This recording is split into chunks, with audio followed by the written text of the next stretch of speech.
Hello नमस्कार, मी प्रतीक्षा. माझ्या YouTube चॅनलला तुमचे मनापासून स्वागत करते.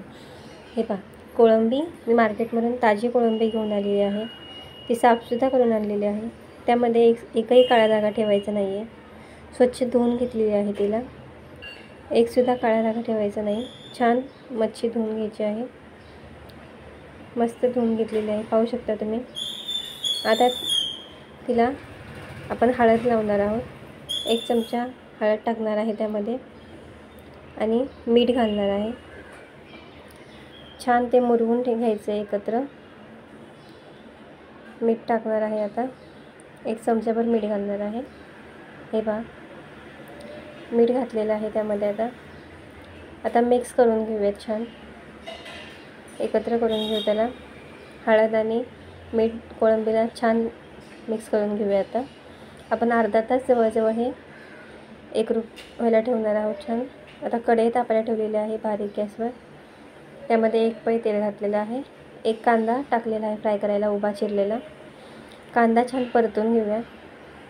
बारीक गॅसवरच कांदा परतून घेऊया. छान उभ्या फोडे केलेले आहे. आता कांदा परतल्यानंतर त्यामध्ये टमाटर घालणार आहे. टमाटरसुद्धा उभा आडवा कसाही कापू शकता. बारीक कापलेला आहे मी. बारीक गॅसवर टमाटर आणि कांदा मस्त फ्राय करून घेऊ आपण. छान त्याला तेल सुटेपर्यंत फ्राय करून घेऊया आपण कांदा आणि टमॅटो. त्यामध्ये थोडंसं मीठ घातलेलं आहे, कारण टमॅटो आणि कांदा लवकर शिजेल म्हणून. आता हलवून घेऊया त्याला आपण एकत्र. छान हलवून घ्यायचे आहे. गॅस बारीकच ठेवलेला आहे. हे पाहता आपला कांदा थोडाफार शिजलेला आहे. आता आपण त्यामध्ये लसूण घालणार आहे. मी लसूण सोलून टाकलेलं नाही आहे. लसणं पाकळ्यासोबतच टाकलेलं आहे, कारण लसणाची चव छान लागते. खायलासुद्धा चांगला असतो लसूण. तसाच प्रोटीन असते त्यामध्ये. आता अद्रकचे 2-4 तुकडे टाकलेले आहेत. अद्रकसुद्धा त्यामध्ये भाजून घेणार आहे. आता गॅस बारीकच ठेवायचा आहे. तेल जास्त टाकलेलं नाही आहे, 1च पळी टाकलेलं आहे. बारीक गॅस ठेवलेला आहे. मसाला परतून घेऊ. छान परतलं. हलवत राहायचं त्याला सारखं, जेणेकरून खाली लागणार नाही. तेल थोडंच टाकलेलं आहे. आता मसाला भाजलेला आहे. गॅस बंद करूया. त्यावर कोथिंबीर घालणार आहे. कोथिंबीर छान परतून घ्यायची आता त्यामध्ये. आता मसाला थंड करायला ठेवलेला होता मी 15 मिनटं. आता तो मिक्सरमध्ये वाटून घेणार आहे. हे पहा, आता ह्यामध्ये मी थोडं ओलं खोबरं घातलेलं आहे, थोडीशी छोटी वाटी. आता बारीक गॅसवर कढई तापायला ठेवलेली आहे. त्यामध्ये वाटलेला मसाला. आता कोळंबी फ्राय करणार आहे. कोळंबी फ्राय केल्याने लवकर शिजते. कोळंबीला शिजायला तसासुद्धा टाईम लागत नाही. 2 बॅचेसमध्ये कोळंबी फ्राय करून घेणार आहे मी. छान कोळंबी फ्राय करून घेऊया. आता पूर्ण तेल तापून द्यायचं कोळंबी फ्राय करायला. छान तेल गरम होऊन द्यायचं. आणि आता कोळंबी फ्राय करून घेऊया आपण. हे पहा, मस्त फ्राय झालेली आहे कोळंबी, पाहू शकता तुम्ही. तेल तापल्याशिवाय कोळंबी टाकायची नाही त्यामध्ये, नाहीतर कच्ची राहू शकते. पूर्ण तेल तापल्याने नीट छान भाजू शकते एकत्र.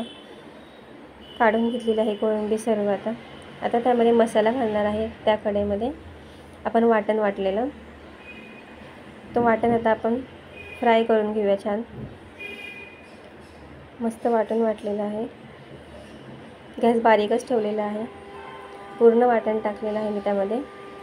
बारीक गॅसवर छान मसाला भाजून घेऊया. आता आपण मसाला भाजून झालेला आहे आता आपला. त्यामध्ये थोडीशी बेडगी मिरची टाकलेली आहे मी भिजत घालून. आता लाल तिखट टाकणार आहे. थोडंसं बेडगी मिरची भिजत घालून मिक्सरला वाटून टाकलेली आहे. मालवणी मसाला टाकला आहे. थोडासा गरम मसालासुद्धा टाकलेला आहे यामध्ये, पाहू शकता तुम्ही. गॅस बारीकच ठेवायचा आहे. लो फ्लेमला मसाले छान भाजून घेऊया. आता आपण एकत्र हलवून घेऊया त्याला. छानपैकी हलवून घ्यायचं. गॅस बारीकच ठेवलेला आहे. हे पहा, मसाला तेल सुटेपर्यंत छान भाजून घेतलेला आहे. आता त्यामध्ये कोळंबी घालणार आहे. आपण तळून घेतलेले कोळंबी त्यामध्ये घालणार आहोत. हे पहा, छान कलर आलेला आहे. मसाल्याला मस्त फ्राय झालेले आहे मसाला आणि कोळंबी एकत्र. कलरसुद्धा खूप छान दिसत आहे. गॅस एकदम बारीक ठेवायचा आहे. तेल सुटलेलं आहे आता मसाल्याला आपल्या. आता मस्त तेल सुटलेलं आहे. वाससुद्धा खूप छान येत आहे. आता यामध्ये गरम पाणी घालणार आहे. 1-2 ग्लास गरम पाणी घातलेलं आहे मी. तुम्हाला जसं घट्ट पातळ लागेल तसं पाणी ॲड करू शकता तुम्ही. हे पहा, थोडंसं अजून पाणी घालूया आपण. घट्ट झालेलं आहे थोडी. थोडंसं पाणी ॲड करते मी अजून त्यामध्ये. गरम पाणी टाकायचं आहे, थंड टाकायचं नाही आहे. हे पहा, मी तुम्हाला हलवून दाखवते. गॅस थोडासा मोठा करूया जेणेकरून त्याला उकळी येईन छान. हे पहा, उकळी आलेली आहे आता. थोडीफार यायला लागलेली आहे उकळी. कोथिंबीर घालणार आहे त्यावर. छान उकळी करून घेऊ म्हणजे लवकर शिजेल रस्सा आपला. हे पहा, उकळी आलेली आहे छान. खूप छान दिसत आहे. कलरसुद्धा छान आलेला आहे. खायलासुद्धा खूप अप्रतिम लागते कोळंबीची भाजी भाकरीसोबत. हे पहा, 4 कोकम घातलेले आहेत भिजवत न ठेवता. खूप सुंदर लागते. तुम्हाला आवडले असेल तर माझ्या चॅनलला सबस्क्राईब करा, कमेंट करा, शेअर करा आणि लाईक करायला विसरू नका.